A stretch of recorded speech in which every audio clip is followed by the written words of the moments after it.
اس کے زخم پر دباؤ دینے پر نوری کی حلق سے ایک دل دہلا دینے والی چیخ نکلی، جسے سن کر حوریہ حلیم خان اپنے اندر تک سکون اترتا ہوا محسوس کرنے لگی۔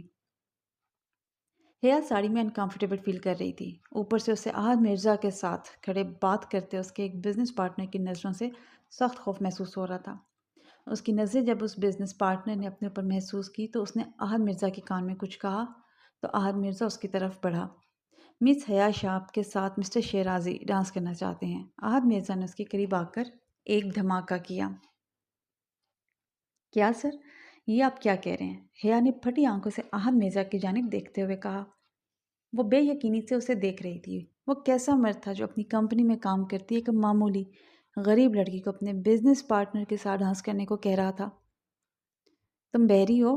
احد مرزا نے غصے سے اسے پیچھے دیوار سے لگاتے ہوئے کہا۔ نہیں سر۔ حیا شاہ نے اس کی بے انتہا نزدیکی پر ڈر کر اپنے ہاتھ اس کے پہاڑوں جیسے مضبوط سینے پر رکھتے ہوئے اٹک کر کہا۔ تو پھر تم بہروں کی طرح ریئیکٹ کیوں کر رہی ہو؟ مسٹر شیرازی نے صرف تمہیں ڈانس کرنے کا کہا ہے، نہ کہ بستر شیئر کرنے کا، جو تم اس کی آفر سن کر بحری بننے کا ناٹک کر رہی ہو۔ احد مرزا نے اچانک سے اس کی نازک کمر کو پکڑ کر اپنے نزدیک کھینچتے ہوئے غصے سے بھرے لہجے میں کہا۔ حیا شاہ اس کے اچانک سے اپنی کمر میں ہاتھ ڈالنے پر اپنے پورے وجود پہ سنسنی خیز لہر دوڑتے ہوئے محسوس کرنے لگی۔ سر، اس طرح کی بات پر ہم جیسی مفلس طبقے کی لڑکیاں اپنی عزت بیچنے سے بہتر بحری بننا پسند کرتی ہیں، اور اپر کلاس کے مرد ہماری غیرت کو بد اخلاقی سمجھتے ہیں، اور وہ یہ صحیح سمجھتے ہیں کیونکہ عزت کے لیے ہم بد اخلاق بننا پسند کرتی ہیں، لیکن اس عزت کو کسی امیر آدمی کے بستر تک پہنچانے کے لیے نیلام کرنا نہیں۔ حیا شاہ نے اپنی کمر پر اس کی تکلیف کردہ گرفت پر لبوں کو سختی سے آپس میں جوڑ کر اپنی گیلی آنکھیں اس کے سائرانہ آنکھوں میں گاڑ کر کہا۔ حیا شاہ، تم شاید بھول گئی ہو اپنے بھائی کے ہارڈ ورک کو۔ اگر تم مسٹر شیرازی کے ساتھ ڈانس کرو گی تو میں تمہارے بھائی کو ایک اچھی پرسکون زندگی دوں گا جس میں اسے صرف آرام ملے گا، کوئی ہارڈ ورک نہیں۔ احد مرزا نے ایک بار پھر سے اپنا پرانا چال چلا جس میں وہ پھر سے کامیاب ہو گیا۔ وہ لوگوں کی مجبوریوں سے فائدہ اٹھا کر اپنا کام نکلوانے کا ماہر کھلاڑی تھا۔ اس وقت بھی حیا شاہ کی کمزوری پر ہاتھ رکھ کر اس نے یہی وار کیا تھا، اور لگتا تھا حیا شاہ اس ماہر کھلاڑی کے جال میں ایک بار پھر سے پھنس چکی ہے۔ سر، کیا واقعی میں آپ میرے بھائی کو ایک اچھی پرسکون زندگی دیں گے جس میں اسے کوئی ہارڈ ورک نہیں کرنا پڑے گا، اسے صرف آرام سے اپنی پڑھائی کرنی پڑے گی؟ حیا شاہ انتہائی معصوم تھی۔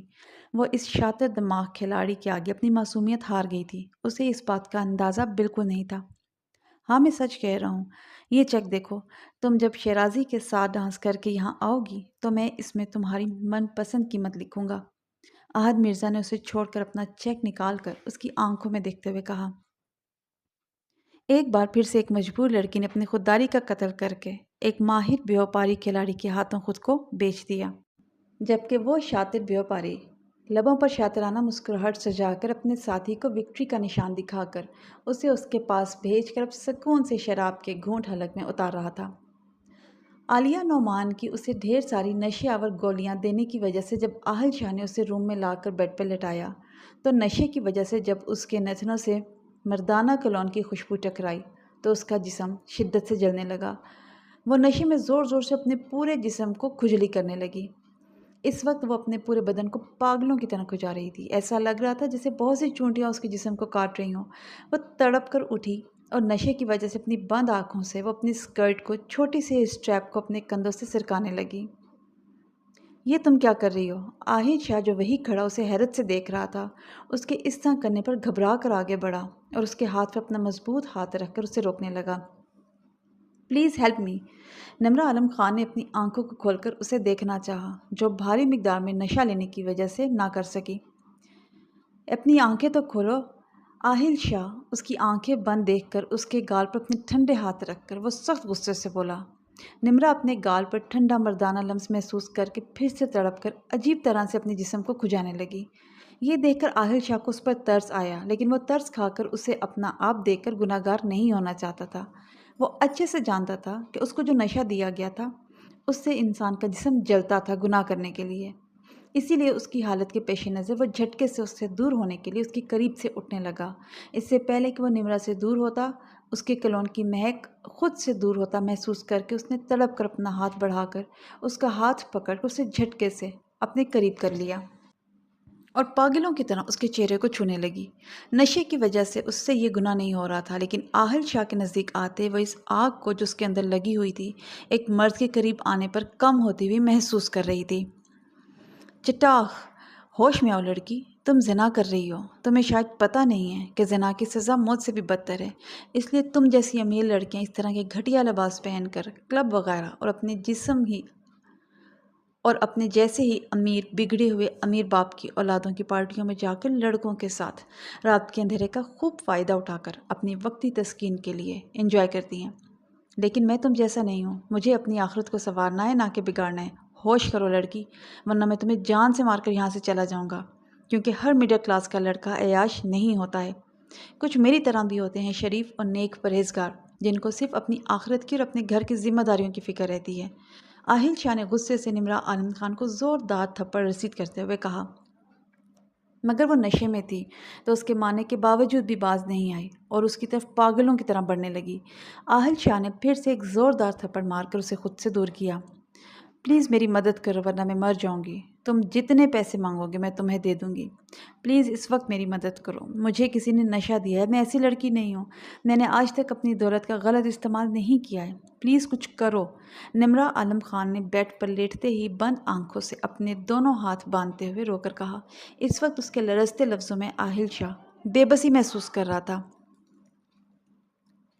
ساغم آتش خانزادہ چھت پر لیٹا اوپر چاند کو دیکھ رہا تھا، جس میں اسے اس کے دشمن جاں کا عکس نظر آ رہا تھا۔ وہ اس کے عکس سے باتوں میں اس قدر کھویا ہوا تھا، اپنے قریب کسی کے آ کر لیٹنے کو محسوس نہ کر سکا۔ اسے احساس کسی کی بازو شدت سے پکڑنے پر ہوا کہ اس کے علاوہ بھی اس چھت پر کوئی اور موجود ہے، جو اس سے بری طرح سے چپکا ہوا لرز رہا تھا۔ اس نے اپنی آنکھیں چاند پر سے ہٹا کر اپنے ساتھ چپکے وجود کی جانب دیکھا، جو کسی اور کا نہیں سرفراز خان کا تھا۔ سرفراز خان، تم یہاں کیا کر رہے ہو؟ اور یہ سونے کا کون سا نیا طریقہ ہے؟ دور ہٹو مجھ سے، ورنہ تمہارا سر میں اس چارہ کاٹنے کے جالے کے آگے لے جا کر کاٹ دوں گا، جس سے تم نے مجھے اپنے جانوروں کے لیے چارہ کاٹنے کو کہا تھا۔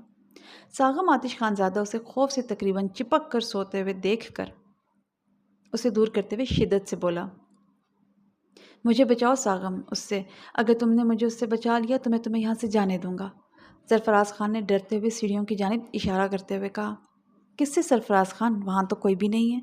ساغم آتش خانزادہ کو سیڑھیوں پر کوئی نظر نہیں آیا تو سخت حیرانگی سے اس کی جانب دیکھتے ہوئے بولا، پاگل انسان، وہ وہاں ہے، دیکھو سامنے، وہ کھڑا تو ہے، مجھے غصے سے گھور کر دیکھ رہا ہے، لگتا ہے آج وہ مجھے مارنے آیا ہے۔ سرفراز خان نے پاگلوں کی طرح سختی سے اپنے بالوں کو پکڑ کر زور زور سے کھینچتے ہوئے غصے سے کہا، پاگل میں نہیں سرفراز خان، تم ہو گئے ہو جو ایسی بہکی بہکی باتیں کر رہے ہو۔ سامنے کوئی بھی کھڑا نہیں ہے اور تم کیا کہہ رہے ہو؟ وہاں کوئی کھڑا ہے جو تمہیں گھور رہا ہے؟ یا جا کر اپنے کمرے میں سو جاؤ اور مجھے بھی چین سے رہنے دو۔ اگر پھر سے یہ بات دہرائی تم نے تو میں تمہیں شہر میں کسی پاگل خانے میں بھرتی کروا کے اسلام آباد کے لیے نکل جاؤں گا۔ ساغم آتش خانزادہ نے سخت چڑھتے ہوئے کہا، نہیں، میں وہاں اپنے کمرے میں نہیں جاؤں گا، مجھے بھی یہیں سونا ہے۔ اس کی بات پر سرفراز خان نے سخت گھبراتے ہوئے کہا، تو سو جاؤ، یہ گھر میرا تھوڑے ہے جو تم مجھ سے اجازت مانگ رہے ہو۔ ساغم آتش خانزادہ نے واپس لیٹتے ہوئے لاپرواہی سے کہا۔ کھڑکی سے آتی روشنی بیڈ پر لیٹی نمرا عالم خان کے اوپر پڑ رہی تھی، جس کی وجہ سے وہ بے سکون ہو رہی تھی۔ اس نے دوسری طرف کروٹ لینے کی کوشش کی مگر خود کو ہلا نہ پائی۔ اسے بند آنکھوں سے ایسا محسوس ہوا جیسے اس کے ہاتھ بندھے ہوئے ہوں۔ اس خوفناک احساس سے اس نے جھٹکے سے اپنی دونوں آنکھوں کو کھول کر دیکھا تو واقعی میں کسی نے بیڈ کے دونوں سائڈ پر رکھے بیڈ سائڈ ٹیبل پر چادر باندھ کر اس کے دونوں ہاتھ اس چادر کی مدد سے سختی سے باندھ دیے تھے۔ اٹھ گئی تو محترمہ؟ آہل شاہ جو واش روم سے نکل کر اپنے سلکی براؤن گیلے بالوں کو خشک کر رہا تھا، اسے اپنے ہاتھوں کی جانب دیکھتے پا کر طنزیہ انداز میں بولا، یو ایڈیٹ، یہ کیا حرکت ہے، مجھے کھولو۔ نمرا عالم خان اسے اپنے سامنے شرٹ لیس دیکھ کر غلط مطلب لیتی شدید غصے سے بولی، شکر ہے میڈم تمہیں ہوش آ گیا، ورنہ کل مجھے اپنا بچنا ناممکن لگ رہا تھا۔ اگر میں نے اپنے نفس پر قابو نہ پایا ہوتا اور تمہیں ان دونوں چادروں سے نہ باندھا ہوتا تو شاید کل رات ہم سے ایک بہت بڑا گناہ ہو جاتا، اور تم شکر کرو کہ تم لکی ہو کیونکہ کل رات تمہیں آہل شاہ ملا تھا۔ اگر کوئی اور مل جاتا تو شاید اس وقت تم اس طرح بندھی ہوئی نہیں ملتی بلکہ کسی عیاش کی باہوں میں ملتی۔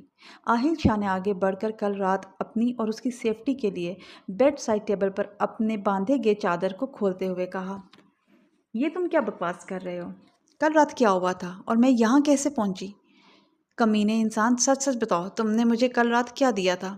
جو مجھے کل رات کا کچھ بھی یاد نہیں ہے، نمرہ عالم خان نے درد سے پھٹتے سر کو دباتے ہوئے کہا۔ میڈم، میں ایسا بے غیرت اور جسم کا پجاری اور حوث کا غلام نہیں ہوں جو تمہارے ساتھ میں ایک گھٹیا اور گری ہوئی حرکت کروں گا۔ وہ تو میں نے تمہیں کل رات ایک ویٹر کو اس روم کی جانب لے جاتے ہوئے دیکھ لیا تھا۔ اس وقت مجھے تمہاری حالت ٹھیک نہیں لگ رہی تھی اور اس ویٹر کا تمہیں غلط طریقے سے چھونا مجھے مشکوک لگا تھا۔ مجھے تمہارا چہرہ تو اس وقت نظر نہیں آیا تھا، اور اگر آ بھی جاتا تو میں تمہیں ایک بگڑی ہوئی امیر زادی کے بجائے کسی کی بہن بیٹی سمجھ کر پھر بھی تمہاری ہیلپ کرتا، کیونکہ میں بھی ایک بہن والا ہوں۔ آخر میں مجھے بھی اس کا جواب دینا پڑتا، اور جب میں اپنی آنکھوں سے کسی کے ساتھ ناانصافی ہوتے ہوئے دیکھتا ہوں نا تو مجھ سے رہا نہیں جاتا، اور میرے قدم خود بخود اس مظلوم کو انصاف دلانے کے لیے آگے بڑھ جاتے ہیں۔ اور کل رات تمہارے ساتھ بھی غلط ہوتے ہوئے دیکھا تو میرے قدم خود بخود تمہاری طرف تمہارے ساتھ ہوتے ہوئے غلط کو ہونے سے روکنے کے لیے بڑھے۔ آہل شاہ نے شدید غصے سے آگے بڑھ کر اسے ایک زوردار تھپڑ رسید کرتے ہوئے سرد لہجے میں کہا، تم جھوٹ بول رہے ہو۔ اگر میرے ساتھ کچھ نہیں ہوا ہے تو پھر میرا پورا جسم کیوں درد کر رہا ہے اور یہ بیڈ شیٹ یہ کیوں بکھری ہوئی ہے؟ ذلیل انسان، تم میرے نشے میں ہونے کا فائدہ اٹھا کر اب منکر کیوں ہو رہے ہو؟ بتاؤ مجھے۔ نمرہ عالم خان نے اپنے شکن زدہ کپڑوں اور جسم میں اٹھتے درد کو محسوس کرتے ہوئے اس نے بکھری ہوئی بیڈ شیٹ کی جانب جو آدھی بیڈ پر اور آدھے فرش پر تھا اشارہ کرتے ہوئے اس نے آگے بڑھ کر آہل شاہ کی گریبان کو سختی سے دبوچ کر غصے سے چیختے ہوئے کہا، او ہیلو۔ آہل شاہ اپنے گریبان سے اس کے نازک ہاتھ ہٹانے کے لیے اپنے ہاتھ آگے بڑھا رہا تھا تو تبھی نمرہ عالم خان کے فون کی رنگ ٹون بجی تو وہ اس کی گریبان کو چھوڑ کر اپنی بے دردی سے بدنامی کے ڈر سے گرتے آنسوں کو صاف کرتی ہوئی وہ بیڈ سے تھوڑے فاصلے پر پڑے اپنے پرس کی جانب بڑھی اور پرس اٹھا کر اس کے اندر سے اپنا فون نکال کر کال پک کر کے سامنے رکھے صوفے پر گرنے والے انداز میں بیٹھ کر بولی، نمی، یہ تم نے کیا کر دیا یار؟ اگر تمہیں سائم کے اس غریب دوست کے ساتھ کل رات احمد خان کی پارٹی میں مزہ ہی کرنا تھا تو یار پرائیویسی کا خیال تو کرتی۔ دوسری طرف اس کے گروپ کا لیڈر واصف تھا جو سخت پریشان لگ رہا تھا۔ واصف بھائی، یہ آپ کیا کہہ رہے ہیں؟ میں نے کل رات پارٹی میں اس شخص کے ساتھ کچھ بھی نہیں کیا تھا، پھر آپ ایسا کیوں کہہ رہے ہیں؟ نمرہ عالم خان اس کی بات پر جھٹکے سے صوفے سے اٹھی۔ نمی یار، تم جھوٹ کیوں بول رہی ہو؟ ویڈیو میں تو صاف تمہارا اس آہل شاہ کا چہرہ نظر آ رہا ہے، اور اس ویڈیو میں جو تم دونوں کر رہے ہو وہ بھی صاف دکھائی دے رہا ہے۔ دوسری طرف سے نمرہ کو اب واصف کی غصے سے بھری ہوئی آواز سنائی دی، جسے سن کر وہ حیرت زدہ رہ گئی، کیونکہ واصف کو جب غصہ آتا تھا جب ان کے گروپ کو کوئی برا بھلا کہتا تھا تو شاید اس وقت بھی کسی نے ان کے گروپ کو کچھ کہا ہوگا، اسی لیے وہ اتنا زیادہ غصے میں تھا۔ کون سی ویڈیو بھائی؟ آپ کس ویڈیو کی بات کر رہے ہیں؟ نمرہ عالم خان کو یہ الفاظ ادا کرتے وقت اپنا حلق خشک ہوتا ہوا محسوس ہوا۔ میں نے تمہارے واٹس ایپ پر بھیجی تھی نمی، تم نے ابھی تک شاید دیکھی نہیں ہے، بلکہ تم ایک کام کرو، جا کر سوشل ویب سائٹ اور ہر پلیٹ فارم پر اپنا کارنامہ دیکھ لو، وہاں تمہیں آسانی سے وہ ویڈیو مل جائے گی۔ واصف نے شدید غصے سے اس کے انجان ہونے پر اس پر اپنے زہر سے بھرے لفظ سے وار کرتے ہوئے کہا تو وہ اس وار پر سخت بلبلا کر رہ گئی۔ واصف بھائی، آپ مجھ پہ طنز کیوں کر رہے ہیں جبکہ میں نے کچھ نہیں کیا ہے؟ تو پھر آپ مجھ پہ اتنا بڑا الزام کیوں لگا رہے ہیں؟ نمرہ عالم خان نے روتے ہوئے کہا۔ آہل شاہ جو کب سے خاموش کھڑا اسے فون پر بات کرتے ہوئے دیکھ رہا تھا اس کے رو کر بتانے پر آگے بڑھا اور سامنے ڈریسنگ ٹیبل پر رکھے ٹیشو باکس سے ایک ٹیشو نکال کر اس پر کچھ لکھنے کے بعد وہ وہیں چھوڑ کر اس روم سے باہر نکلا۔ پیچھے نمرہ عالم خان واصف سے بات کرنے کے بعد دھندلی آنکھوں سے اپنا واٹس ایپ کھول کر اس نے لرزتے ہاتھوں سے ویڈیو پلے والے آپشن کو پش کیا تو ویڈیو پلے ہوتے ہی جو چیز اس نے دیکھی اس سے وہ شوق لگا، وہ خود کو آہل شاہ کی باہوں میں دیکھ کر ڈرتی ہوئی اپنا فون دور اچھال کر نیچے گری اور پھر زور زور سے رونے لگی۔ نوری، تمہارا خون بہت زیادہ بہہ رہا ہے، میں آپ ہی کی الماری میں بینڈیج دیکھتی ہوں، شاید وہاں مجھے مل جائے۔ نعمت نوری کے کافی مقدار میں خون بہنے کی وجہ سے بگڑتی حالت کو دیکھ کر روتے ہوئے اس کے چہرے کو تھپ تھپاتے ہوئے بولی، بی بی آپ اس حسین بلا کو آپ ہی مت کہیے، وہ اس لائق نہیں ہے۔ نوری درد کے باوجود بھی اس سے اتنی باتیں کر رہی تھی، اب بھی وہ ڈٹے ہوئے بولی، نوری، انہوں نے چاہے میرے ساتھ جو بھی کیا ہو یا کر رہی ہوں، وہ اپنے عمل کا حساب خود دیں گی اور اپنے عمل کا حساب خود دوں گی۔ اگر میں نے وہی کیا جو وہ میرے ساتھ کر رہی ہیں تو مجھ میں اور ان میں کیا فرق رہ جائے گا؟ پھر ہم دونوں ایک جیسے کہلائیں گے۔ خود غرض، بدتمیز، پتھر دل انسان، نعمت نے حوریہ کی الماری کو کھول کر کہا۔ نعمت بی بی، آپ کی یہی بات تو آپ کو منفرد بناتی ہے، اسی لیے آپ مجھے اتنی پسند ہیں۔ آپ دوسروں سے الگ اور ایک نیک دل اور اچھی سیرت کی مالک ہیں۔ اللہ آپ کو ہمیشہ خوش رکھے، آمین، نوری نے مسکراتے ہوئے کہا۔ شکر ہے نوری، الماری میں بینڈیج ہے، ورنہ زیادہ خون بہنے کی وجہ سے تمہیں کچھ بھی ہو سکتا تھا۔ الماری کے نچلے حصے پر میڈیکل باکس نکالتے ہوئے نعمت نے خوشی سے کہا۔ نعمت نے وہ میڈیکل باکس لا کر نوری کے پاس رکھتے ہوئے اس کا ہاتھ پکڑ کر نم آنکھوں سے اس کی کلائی پر پٹی باندھنے لگی۔ نعمت بی بی، آپ رو کیوں رہی ہیں؟ اچانک سے وہ نوری کے سینے سے لگ کر بری طرح سے رونے لگی۔ نوری، مجھے لگتا ہے بابا بھی مجھ سے نفرت کرتے ہیں، اس نے ہچکیاں لیتے ہوئے کہا۔ اور آپ کو ایسا کب لگا نعمت بی بی کہ صاحب بھی آپ سے نفرت کرتے ہیں؟ نوری نے اس کی پیٹھ کو تھپ تھپاتے ہوئے پوچھا۔ نوری، میں آج پورا دن انہیں نظر نہیں آئی ہوں تو انہوں نے مجھے ڈھونڈا بھی گوارا نہیں کیا، تو اس کا مطلب یہی ہوا نا کہ وہ مجھ سے شدید قسم کی نفرت کرتے ہیں۔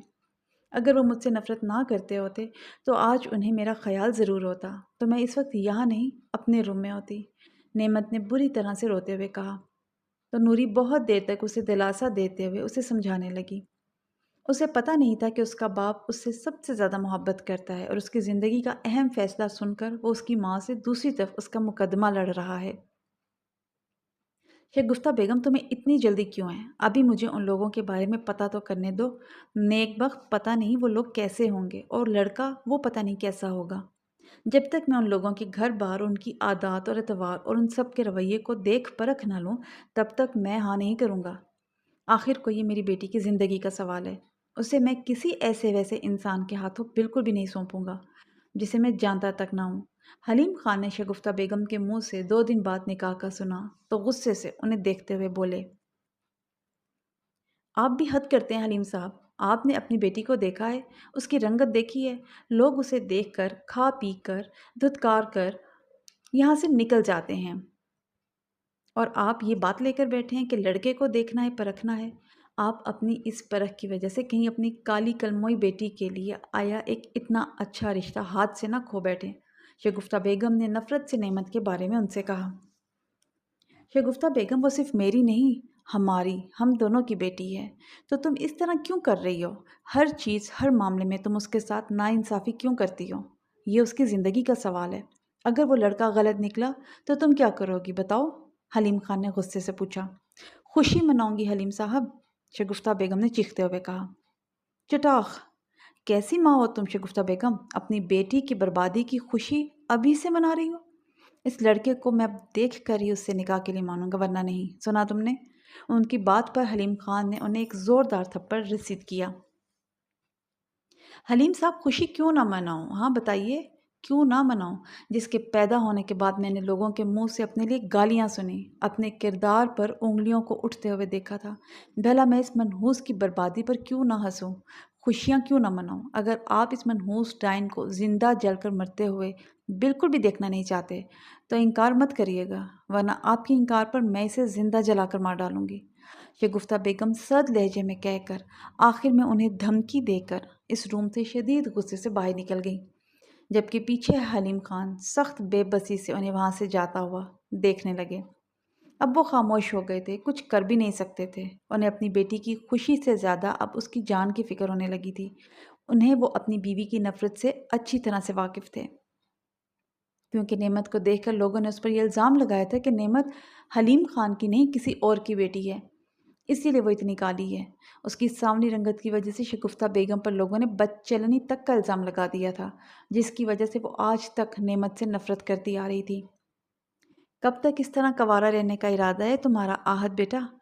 نجمہ خاتون نے ناشتے کی میز پر سربراہی کرسی پر بیٹھے اپنے شوہر جابر مرزا کے اشارہ کرنے پر اپنی بیٹی کی طرف دیکھتے ہوئے کہا۔ ماما، آپ اچھے سے جانتی ہیں مجھے ابھی یہ شادی وغیرہ کے جھنجٹ میں نہیں پڑنا، آہد مرزا نے سلائس پر جام لگاتے ہوئے اسپاٹ لہجے میں کہا۔ ابھی نہیں پڑھنا تو کب پڑھنا ہے تمہیں اس جھنجٹ میں برخوردار؟ وہ میرا بھتیجا آ کر ہم سب سے یہ شان و شوکت چھین لے گا، تب تمہارے لیے اچھا ہے کہ اس نے ابھی تک دوسری شادی نہیں کی ہے، شکر کرو اس کی بیوی زندہ نہیں ہے۔ اگر وہ اس دن بچتی نا تو تمہارا چانس نہ بنتا، کیونکہ رپورٹ سے مجھے یہ پتہ چلا تھا کہ وہ پریگننٹ تھی۔ یہ بات جاننے کے بعد میں نے اسے مار دیا۔ اگر وہ زندہ ہوتی تو اس بچے کو جنم دے کر ہماری یہ ساری جائیداد ہتھیا لیتی۔ ابھی تمہارے پاس صرف 2 دن ہیں، ان 2 دنوں کے اندر اندر کسی غریب لڑکی سے شادی کر لو اور بچہ پیدا ہوتے ہی اسے فارغ کر دینا۔ اگر تم شادی پہلے کر لیتے تو اس وقت تمہارا بیٹا ہوتا تو ہمیں یہ سب کچھ نہ کرنا پڑتا۔ جابر مرزا نے میز پر ہاتھ مارتے ہوئے کہا، ڈیڈ وہ کمینہ پوری دنیا کے بزنس ورلڈ کا بادشاہ ہے، پھر کیوں مجھ سے میری یہ معمولی کمپنی اور اس گھر کو لینے آ رہا ہے وہ؟ احد مرزا نے شدید نفرت سے اپنے کزن کے بارے میں کہا، وہ سب اس نے اپنی محنت سے بنایا ہے۔ وہ بابا جان سے لڑ کر یہاں سے گیا تھا کیونکہ وہ سمجھتا ہے اس کی بیوی کو اس کے دادا نے مارا ہے، کیونکہ وہی اس لڑکی سے شادی کرنے کے خلاف تھے۔ اب اس لڑکے کی بابا سے ناراضی کیسے ختم ہوئی ہے بیٹا، یہ جاننا ہمارے لیے بے حد ضروری ہے۔ اگر اسے اپنی بیوی کے اصل قاتل کے بارے میں کچھ بھی پتہ چلا ہے تو یہ ہمارے لیے ٹھیک نہیں ہے۔ پتہ نہیں میرا دل یہ کیوں کہہ رہا ہے کہ وہ اچھی نیت سے یہاں نہیں آ رہا ہے۔ جابر مرزا نے اپنے دل میں پنپتے وسوسے سے گھبرا کر کہا، ڈیڈ وہ جس مقصد کے لیے بھی یہاں آ رہا ہے اسے آنے دیں، میں اسے اس کے مقصد میں کامیاب نہیں ہونے دوں گا، یہ میرا آپ سے وعدہ ہے۔ احد مرزا نے سرخ آنکھوں سے اپنے کزن کو سوچتے ہوئے کہا، گھر میں آج کیا کوئی فنکشن ہے؟ سعدان نے حویلی میں گیندے کے پھولوں کی ٹوکریوں کو 2-3 ملازموں کے ہاتھوں میں دیکھا تو حوریہ سے پوچھا، ہاں اس کالی ڈائن کی آج مائیوں ہے اور کل مہندی، پرسوں بارات۔ حوریہ نے فتح مندانہ مسکراہٹ لبوں پر سجا کر سعدان سے کہا، مطلب ایک اللہ کی گائے آئی ہے اور ایک جا رہی ہے؟ سعدان نے سامنے صوفے پر سر جھکا کر چائے پیتی پلوشا کی جانب دیکھتے ہوئے کہا، یہ تو تم صحیح کہہ رہے ہو، ایک جا رہی ہے اور دوسری آ گئی ہے۔ ویسے یہ اللہ کی گائے بہت ہی حسین ہے، دل تو اس پر ظلم کرنے کو بالکل بھی نہیں چاہے گا، لیکن اس کی یہ آنکھیں دیکھ کر مجھے وہ کالی ڈائن شدت سے یاد آئے گی، تو شاید میں اسی وجہ سے اس پر ظلم کرنے پر مجبور ہو جاؤں۔ حوریہ نے پلوشا شاہ نواز خان کے گلاب جیسے نرم و ملائم چہرے کو ایک ہاتھ سے پکڑا اور ٹیبل پر رکھا پین اٹھا کر اچانک سے دوسرے ہاتھ میں لے کر اس کی آنکھ کے قریب لے جا کر اس کی نیلگو آنکھوں کو نفرت سے دیکھتے ہوئے کہا، جن کا رنگ بالکل نعمت حلیم خان کی خوبصورت نیلی آنکھوں جیسا تھا، یہ تم کیا کر رہی ہو؟ پلوشا خان کی آنکھوں کو بھیگتے ہوئے دیکھ کر سعدان عالم خان کو پتہ نہیں کیا ہوا کہ وہ حوریہ خان کے ہاتھ سے پین لے کر غصے سے بولا، خیر تو ہے، بڑا خیال رکھا جا رہا ہے اس گائے کا۔ حوریہ نے طنزیہ نظروں سے اسے دیکھتے ہوئے کہا، شٹ اپ، یہ لڑکی دادا جان کی بیٹی ہے، اگر اسے کچھ ہو گیا تو وہ تمہیں زندہ نہیں چھوڑیں گے۔ وہ زینت پھوپھو سے بہت پیار کرتے تھے، اور پتہ ہے نا پلوشا خان پر ظلم کا سن کر ان کا کیا حال ہوا تھا؟ اگر تم اس کے ساتھ کچھ کرو گی تو وہ تمہیں یہاں سے نکال باہر کریں گے۔ سعدان عالم خان نے اسے عقیل خان کی اپنی بیٹی کی محبت کے بارے میں بتا کر ڈرایا۔ پلوشا پلیز، میں نے جو ابھی تمہارے ساتھ کیا ہے اس کا ذکر تم دادا جان سے مت کرنا، ورنہ وہ مجھے زندہ نہیں چھوڑیں گے۔ حوریہ سعدان عالم خان کی بات پر سچ میں ڈرتی ہوئی پلوشا سے بولی، حوریہ آپ فکر مت کریں، میں اس بارے میں نانا سے کچھ بھی نہیں کہوں گی۔ پلوشا خان اس کی حرکت سے سہم چکی تھی، وہ ڈرتی ہوئی اٹک اٹک کر بولی، ویری گڈ، یہ ہوئی نا اچھے بچوں والی بات، چلو میرے ساتھ آؤ، میں تمہیں آج کے فنکشن کے لیے اچھے سے تیار کرتی ہوں، اور اس کالی ڈائن کو بھی۔ حوریہ نے پلوشا خان سے میٹھے لہجے میں کہہ کر آخر میں نفرت سے نعمت کے بارے میں بولی۔ ساغم آتش خانزادہ کا دل آج صبح سے ہی گھبرا رہا تھا، اس کا دل کسی انہونی کے ہونے کا احساس دلا رہا تھا۔ وہ سرفراز خان کی شرط کو بھول کر اسلام آباد کے لیے نکل پڑا۔ جب وہ لمبے سفر کے بعد حویلی کے گیٹ کے پاس پہنچا تو ہر طرف رنگ برنگی کمکموں کو دیکھ کر وہ ساکت رہ گیا۔ ایک ملازم کو روک کر اس نے ان کمکموں کے بارے میں پوچھا، ساغم صاحب، آج نعمت بی بی کا مائیو ہے۔ ملازم نے تو یہ نام لے کر اس کی روح کو فنا کر دیا۔ وہ تیزی سے اندر کی طرف بھاگا، اسی لیے اس کا دل کسی انہونی کا احساس دلا رہا تھا۔ مطلب شگفتہ بیگم اور حوریہ خان اپنے فعل میں کامیاب ہو گئی تھیں، وہ لوگ اس کی بلیک بیوٹی کو اس کی غیر موجودگی پر کسی اور کا بنا رہی تھیں۔ یہ سوچ اس کی روح قبض کرنے جیسی تھی۔ نعمت، وہ اس کا نام لے کر اس کے روم میں داخل ہوا تو اسے نہ پا کر وہ پاگلوں کی طرح اس کے روم سے نکلا اور بھاگتے ہوئے اسے پوری حویلی میں دیوانوں کی طرح ڈھونڈنے لگا۔ جب وہ حوریہ کے روم کی جانب پہنچا تو ادھ کھلے دروازے سے اندر جھانکنے پر اسے حوریہ کی پشت نظر آئی، جو اپنے سامنے بیٹھی نعمت کو ایک پیلا جوڑا دے رہی تھی، جسے وہ اپنے سامنے سے بار بار ہٹا رہی تھی۔ اپنی بلیک بیوٹی کی نیلگوں آنکھوں میں بے بسی اور آنسو دیکھ کر ساغم آتش خانزادہ کی پیشانی پر بل نمودار ہونے لگے۔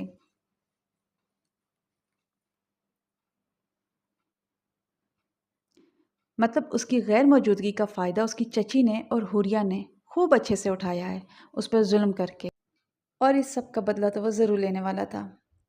مزید اچھے اور بہترین ناولز کے لیے چینل کو سبسکرائب کر لیں اور بیل نوٹیفیکیشن آئیکن کو آن کر لیں۔